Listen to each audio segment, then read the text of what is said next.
#AskDrJohnWatson type చేసి మీ questions అడగండి, తప్పకుండా రిప్లై చేస్తాను. MD Jafar Basha, sir should I avoid hair transplant surgery if I'm having cold or cough? మీకు baldness ఉందని మీరు తెలుసుకున్నారు, దానికి సొల్యూషన్స్ వెతికేటప్పుడు హెయిర్ ట్రాన్స్ప్లాంటేషన్ ఒక మంచి సొల్యూషన్ అండ్ మీరు కూడా ఐడియల్ క్యాండిడేట్ అని మీ డాక్టర్ చెప్పారు. ఇప్పుడు మీకు టెస్టులు చేశారు, టెస్టుల్లో అంత నార్మల్ గా ఉంది, మీకు డేట్ కూడా ఫిక్స్ చేశారు. కరెక్ట్ గా 1 or 2 days లో మీ హెయిర్ ట్రాన్స్ప్లాంట్ సర్జరీ ఉంది అనగా మీకు విపరీతమైన కోల్డ్ కాఫ్ స్టార్ట్ అయింది.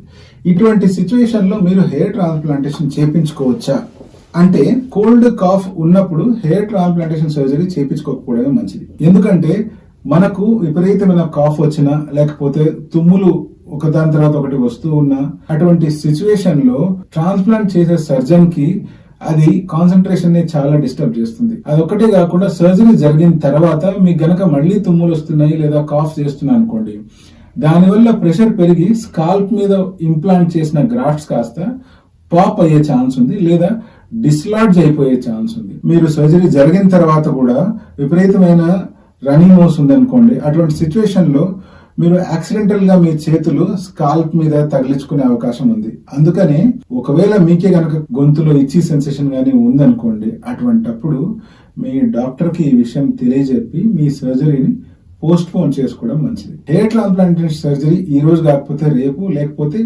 ఇంకేదైనా రోజులో చేసుకోవచ్చు. అంతేగాని ఎమర్జెన్సీగా కాఫ్ ఉన్నా కోల్డ్ ఉన్నా మళ్ళీ నాకు డేట్స్ దొరక్కపోవచ్చు, లేకపోతే మళ్ళీ డాక్టర్ దగ్గర డేట్స్ దొరక్కపోవచ్చు అని మాత్రము హడావిడిగా చేసుకోవాల్సిన సర్జరీ కాదు.